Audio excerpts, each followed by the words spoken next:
Welcome to the Paramedic Drug Administration guide demonstration. We will run you through the pamphlet of how to administer drugs safely.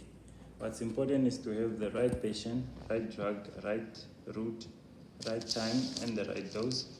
Your considerations will be your personal protective equipment such as your gloves. You can connect your monitoring devices, position the patient in the position of comfort, establish IV access, and prepare a sterile surface and obtain your vital signs. In step 1, you're going to identify the patient by name, age, weight, and gender and obtain consent. In step 2, we're going to identify the drug name.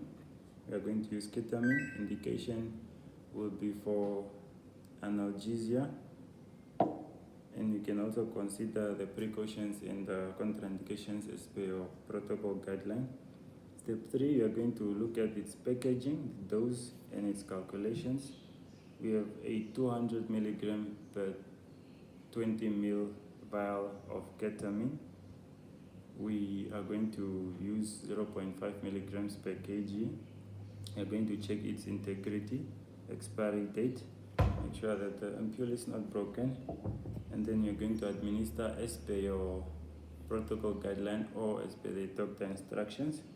Some drugs may require dilution, so you can use normal saline or sterile water to dilute.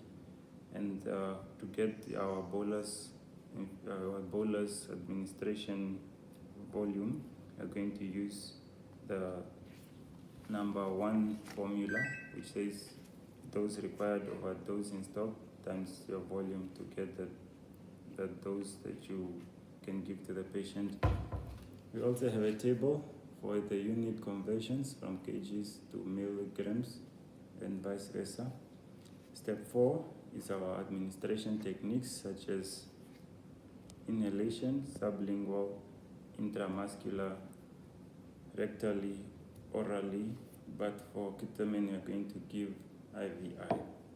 For our bolus infusion, we're going to, first of all, you calculate your bolus infusion using step 3, number 1.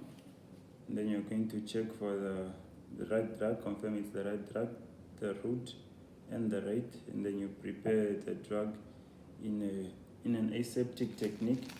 So our calculations, we are going to give a loading dose of 0.5 milligrams per kg, which is going to be 30 milligrams in a 3 ml. So you throw that up, and then you just give it IVI via your IV line. That is done. And then before you do that, you're gonna check that your IV line is still in place, it's patent, and if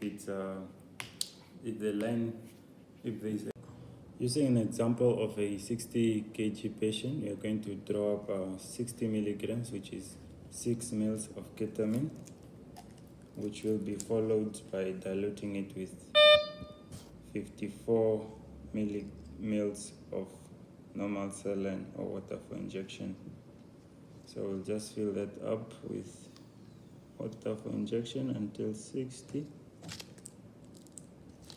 And then make sure that you label your syringe clearly of the drug, the dosage, and the volume. And then you're gonna also ensure that your administered are clearly labeled with the patient's name, the drug, and then the dosage.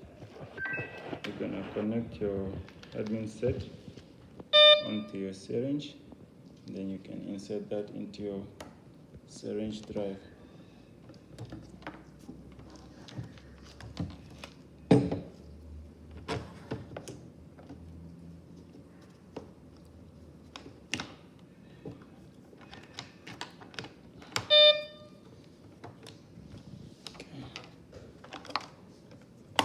Once that is set, you're just gonna set your required rate and then the volume to be infused, and then the time, and then you can confirm that.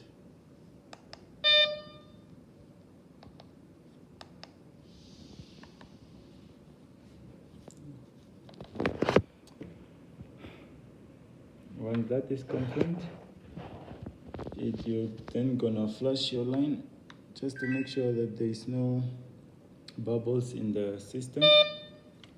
And then you can then connect your distal end of your administer onto the patient, and then you can start your infusion. Once you start your infusion, you can start monitoring the patient's vital signs, monitor the IV site for swelling or redness, and then you can also check for signs of adverse effects of the patient and then the effectiveness of the patient. In step 5, you are going to document. You document the time that you started your infusion, the dose of the infusion, the route of how you administered your infusion, and then how the patient responded to your infusion, and if there is any adverse effects that took place. Remember, always double check with the HPCNA protocol guideline or as per your protocol guideline, and never guess the dosages when you are in doubt. If it was never documented, it was never done. In step 6, it's where we'll dispose and clean up our station. We're just gonna dispose the sterile surface that we prepared, and then we will discuss